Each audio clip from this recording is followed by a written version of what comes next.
Good morning and welcome to the Hibs Observer pre-match show. We are here to preview Aberdeen versus Hibs in the Scottish Premiership. Another big game for Hibs, aren't they all at the moment, Patrick? But first of all, thanks for joining us. How are we? How are we this morning? I'm very well, thank you. I'm good. How are you? Aye, not too bad at all. Kind of looking forward to this one. It's another big test for Hibs, really, isn't it? It's again, I suppose the key now is building on the momentum from last week. That really big, that kind of non-negotiable victory that they picked up in the end against Ross County last week. But before I get carried away with myself, folks, just a quick word for our sponsor. Good Vibes Giveaways are proud to sponsor the Hibs Observer and offer fantastic prizes to fans of the club. Prizes change weekly and include tech and gadgets, days out, weekends away, tax-free cash, and even Oasis tickets.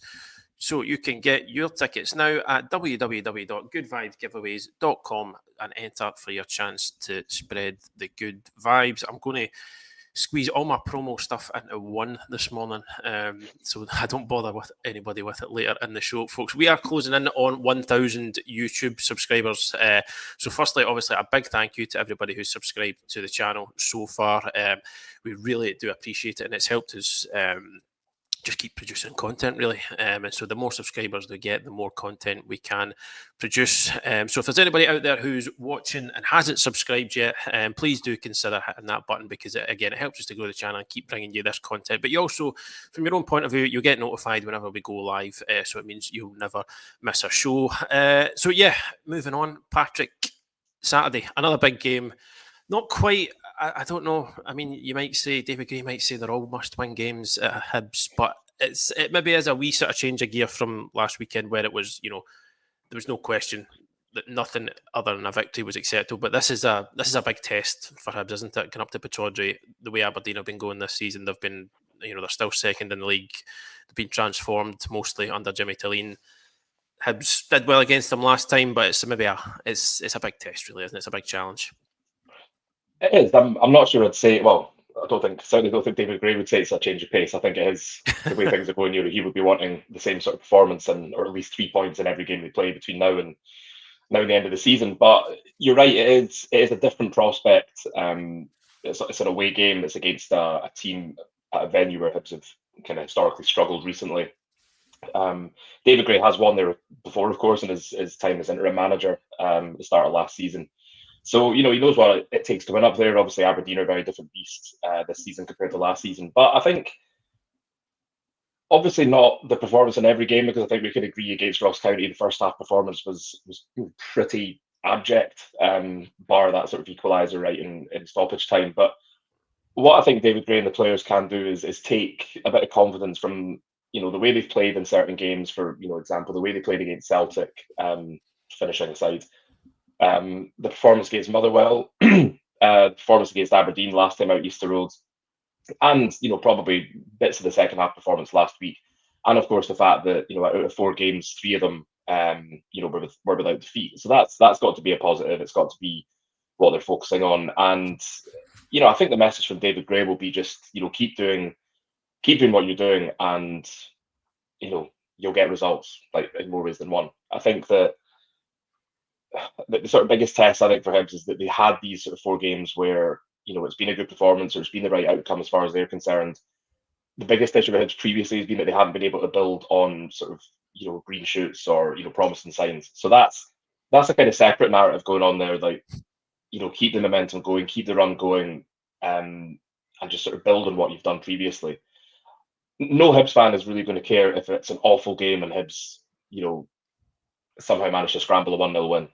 All they're going to care about is the 3 points. And I think we said this after the Ross County game when we were doing our reaction. That kind of feels like the way Hibs are operating at the moment. Mm-hmm. That it's all nice, all well and good if you're playing good football, if it's attractive, etc. But at the same time, lump it up to the big guy and hope somebody scrambles it in is perfectly acceptable if it's going to get you results. And at the moment, that's what Hibs needs. When you look at where they are in the table, when you look at the teams around them, I think if it carries on beyond sort of December and into January, and Hibs are still kind of second bottom, that sort of area, that's when I think it starts becoming a bit more of a concern. It's obviously a concern at the moment, but that's when I think it would really start becoming a concern. And I know there's the January transfer window, but ideally you don't want to be looking for people who can get you out of a mess. You want to look for people who can help take you on to the sort of next level. And a lot of hinges on the sort of the next sort of 4 or 5 games. To see what sort of season it's going to be for Hibs. Yeah, I mean, because it was kind of this time, I think you touched on that a wee bit, that it was sort of this time last year that things started to go off the rails a wee bit. And just interestingly, about Saturday's game in particular, about it potentially not being a particularly pretty affair, there has been a weather warning issued in Aberdeen for Saturday for strong winds. So it maybe suggests that there's not, it's going to be a scrap, isn't it? But again, it's another test to see if this Hibs team can stand up to that. So they had, that the last game against Aberdeen, I'd say was maybe a test in itself, that they managed to scrap something. They managed to scrap a result from a losing position in stoppage time. That David Gray's talked about that multiple times as being a turning point. Motherwell, that was a test. They played against an opponent who did not play well on the day. But how many times have we seen Hibs play against an opponent who? I mean, Motherwell didn't play well at Easter Road earlier on in the season, and they came away with 3 points. So they passed that test. Celtic that is what it is. And then Ross County, the game that they were absolutely had to win, passed that test. So I mean, this is another one, another hurdle to clear, if you like, in terms of going away to an opponent who are having a very, very good season. But the way Hibs performed against them last time out suggests there's nothing to fear. But it's just a different type of test again, really, isn't it? It's another to see if this team can pass another different type of challenge. I just wonder, would it be still too premature if Hibs were to go and get a result on Saturday to say definitively that a corner had been turned? Because I'm kind of hesitant, even though last weekend was such a big result. I think the first half performance still leaves questions. But would that picture change, do you think, if Hibs were to come out with 3 points at Pittodrie? No, I don't think it would, because I think last Saturday especially, you could see there were sort of signs of the old Hibs creeping in. I mean, the first half was really, it was really bad. I mean, there's no way of sugarcoating it. It was bad. I mean, Ross County was a team that hadn't won away for 400 odd days. They've had their own struggles this season. They've been very good at home, on the road not so good. And they were sort of knocking it back like prime Barcelona, because of how kind of slow Hibs took to get going, and just misplaced passes, and just a lot of you do wonder, like, is it that sort of that nervousness? It's like, oh, we really need a result in here, so like people are overthinking things. They're it's kind of consuming them, and they're a bit kind of like, oh, I better not get this pass wrong, and then I think you're right with that. I think there was a lot of that. So I think it's like I was saying, the main thing is getting results. If you're getting results, then I think that has to be sort of like the ultimate test of whether a corner has been turned. At the moment, I would say Hibs are kind of standing next to the corner, like keeping on peeking around it, sort of having a wee look. Coming back, having another wee look. That actually. Both ways. But that's what it feels like, because I think if you even if they do win tomorrow, and you're saying that's a good result, it is, but there needs to be. I mean, it's still, even tomorrow, if they win, it's only 4 wins in 18 league games, which is when you paint it like that, really, really bad. And I know there's been games where last minute equalisers have been lost, or late goals have been lost, and what has been in some cases, like for instance at Tannadice, what was looking like a win has turned into a draw and then a defeat. So there are caveats, but at the same time, like I don't really think it changes anything. And I can imagine David Gray probably saying the same thing, that there can't be sort of like any sort of complacency allowed to creep in. Like even a result at Aberdeen, a place where Hibs have struggled in sort of last decade or so to get results against a team who I think are winless in their last 5, if I've got that right. Which is actually nicely set up for it all to go wrong for Hibs. But I think you have to be guarded against complacency. You have to just say, right, that's one thing ticked off. We move on to the next game, which is obviously Hearts at Tynecastle on Boxing Day, which is again, it's a different test. a totally different game, but it just has to be. It has to be. I mean, again, I sound like a manager here with the cliches, but it has to be one game at a time for Hibs at the moment, and they just at the moment have to make sure they're getting points. And if you can, if you can see signs of progress in the overall performance, like if you compare the Premier Sports Cup game at Celtic Park with the league game at Celtic Park, like obviously much improved from Hibs. We won't talk about the finishing, but the overall performance a lot better. The expected goals looking a lot better. Just more of a, despite the scoreline, despite the 3-0 scoreline, more of a contest. And I think that's where Hibs have struggled this season. Is that there's been some games where they haven't really been able to, they haven't really been at the races. But then you've also had games like Rangers away, the last Aberdeen game, Celtic away, where they've actually played well, but they haven't maybe got as much to show for it as they should. So certainly in the Aberdeen game, you could argue the position Hibs were in and the way they played in the first half, if they'd kept that up, and if they were, a bit more solid defensively, then that could very easily have been 3 points. And then, Rangers, it's a missed penalty in the first half, and then Rangers obviously score, they get a 1-0 win. That could have been very different.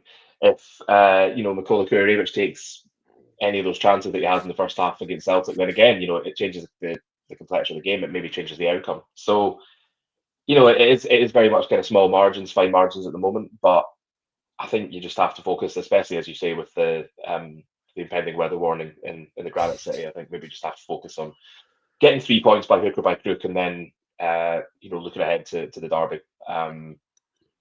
But like I say, it's kind of about momentum. It's about keeping on building on what's come before, and sort of, I suppose just sort of like looking to keep improving, whether that's in results or performance or whatever. I don't think, I don't think it needs to be any more complex than that. I think just you turn up, get the 3 points, bin the road. Yeah. As much as it is a cliche, there is a reason why managers always come out with a one game at a time thing, because there is a lot of truth in it. Doesn't make for the most interesting sound bites, but there is definitely truth in it. That's just why we hear it so often. And it's certainly when you're in the position that Hibs are in, I think it becomes sort of doubly significant. Elie Youan, you've written about him this week. He was certainly, in the second half, he was the difference maker for Hibs. How much do they need him to really hit a consistent run of form? Because I think Matty and I talked a few weeks ago on one of the preview shows about how when you're in this situation, you need guys to step up. I mean, you can talk about tactics, formations, everything in between, but the sort of the impact of somebody stepping up and taking responsibility and sort of saying like, all right, I'm going to be the guy that pulls us out of this hole, really. How important is it? Because he's got that talismanic ability, that talismanic quality, and he's shown it before. It's taken him a while this season. Obviously, there's been sort of issues that he's had off field. There was all the speculation during the summer.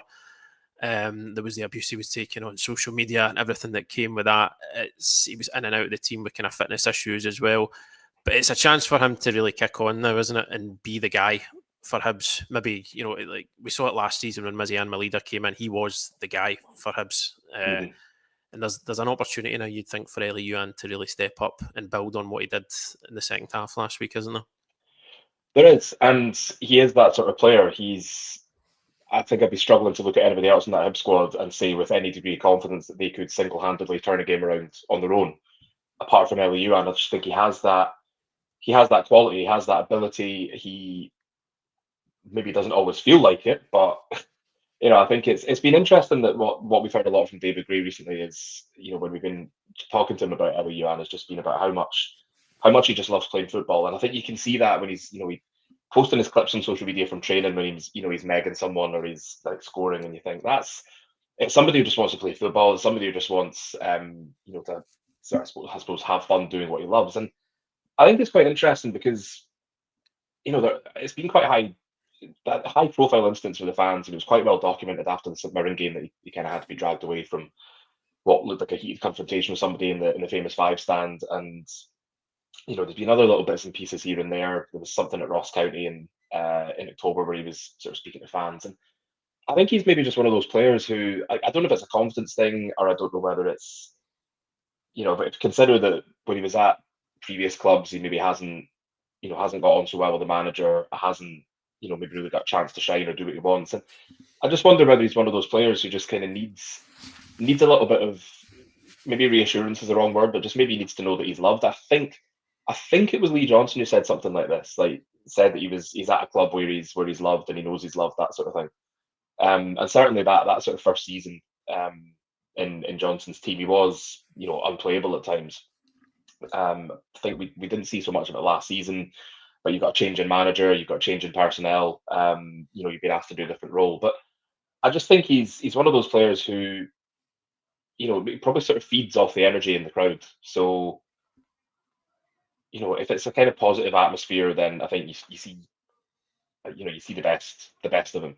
I think Motherwell away, he was dancing around at full time with the fans. He's got the fist pumping. He's obviously loving the fact they've got a result, and looks a far cry from the player a few years back. God, it feels like a few years. A few weeks back looked, I wouldn't say disinterested, because I think that does him a disservice. I think it's a very, very rare that a player is genuinely disinterested, but didn't look particularly happy. He wasn't maybe getting the chances that he wanted to. But I think since David Gray's changed tactics to have this sort of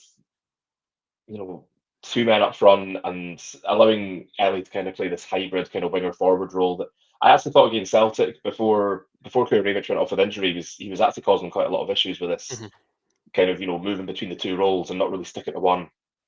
I think Hibs did get a lot of joy from having him in that role, and I think it's kind of like let Elie be Elie, really. I think the start of the piece I wrote this week basically said it's Elie Youan's world and we're all just living in it, and it is, because this is someone who can take the ball, he can do great things with it, and he can also take the ball, he can do terrible things with it, he can lose it, but he keeps going. And I think last week especially, goal, albeit from the penalty spot, but the confidence to step up and say I'll take it when he's not scored all season as well. Really good assist, unselfish. Quite unlike Elie, actually. We've seen a lot of times in previous seasons where he would have just gone for that, and there would have been howls of derision from the fans. But he does the unselfish thing. He squares Josh Campbell, Hibs make it 3, and ultimately gave him a bit of breathing space. And then even after that, he could have had either another goal, another assist. Might have been able to play in Martin Boyle, but Elie Youan's not going to square it twice in the space of 2 minutes, is he? But I do feel that we're starting to see him back to his best. We're starting to see what he's capable of, and you're right when you say that Hibs need this sort of like talismanic figure, and it's probably quite a damning indictment of the way things have been sort of run at Hibs recently, that you are looking to one individual to be a talisman. So there was a time when it was Martin Boyle. Last season it was Mizian Malida. Previously maybe somebody like Scott Allen, although I feel like it's mostly like the last sort of 3 or 4 years where you've kind of been looking to one player to say, right, can you kind of make things happen for us, whether that's goals, whether it's assists, which I don't think is ideal. I think you don't want to be relying on one person, because if they're not at the races, then where do you go from there? And I've said this before, and I stand by it, that I feel that if Elie Youan is on song, then Hibs are on song. It doesn't necessarily mean it's going to be a great performance like we saw last week, but if Elie Youan is sort of at the top of his game and he's feeling good, he's feeling happy, then more often than not, I think you see Hibs get a result.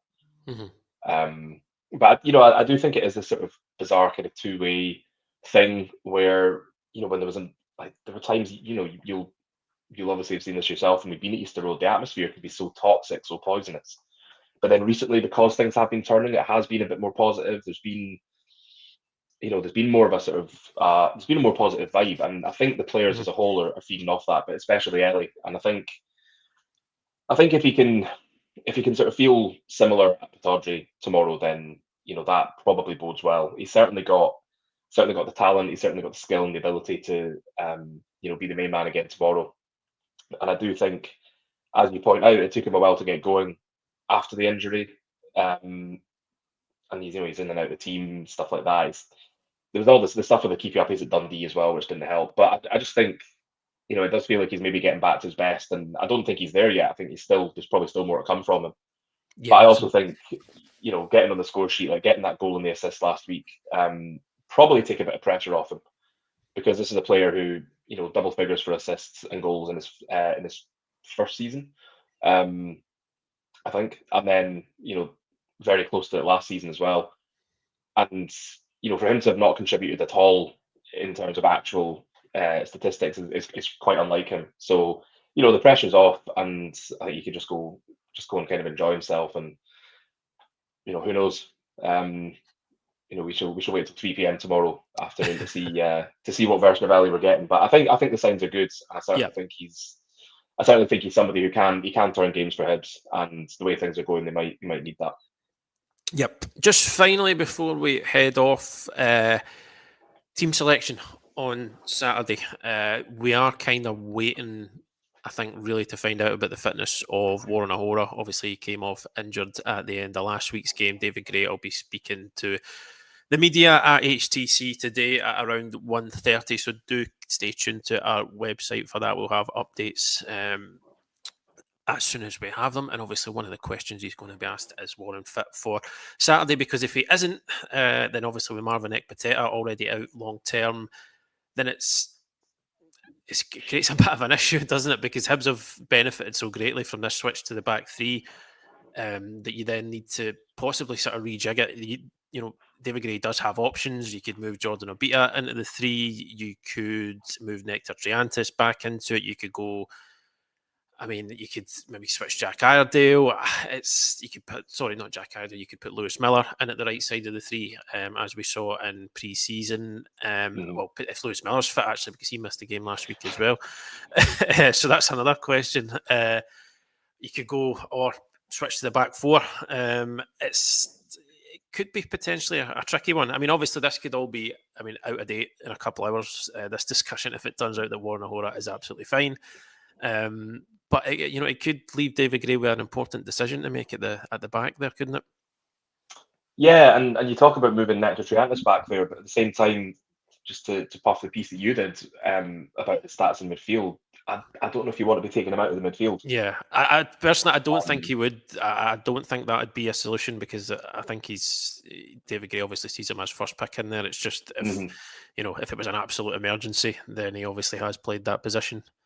But I don't think he probably wouldn't do that.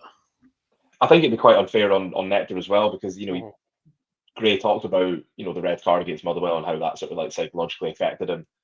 And if he was to put Nectar back there, and it's worth remembering, we were talking about this before we came on here, that he played centre back at Pittodrie last season and had a bit of a rough time of it. Just really quite not something you would want in your back four or your back three, I think, especially when you see how well he's doing in midfield. And he said himself that he kind of feels that defensive midfield role is where he's best suited.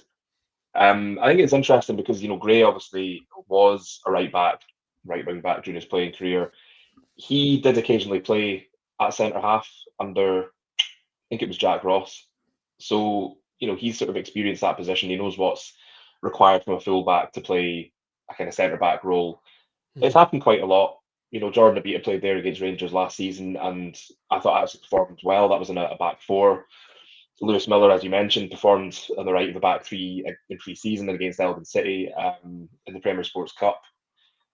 But you're right. There is, you are sort of thinking it is a bit light in the back there. A lot does depend on Ahora's fitness. Ahora does strike me as the kind of player who, even if he's sort of like 70, 75%, will say, give me the painkilling injection, I'll play through it. Yeah. For better or for worse. Sometimes that's not always the best thing to do. But you could see against Ross County, the way things were going, he was desperate to stay on. He didn't want to come off today. Yeah.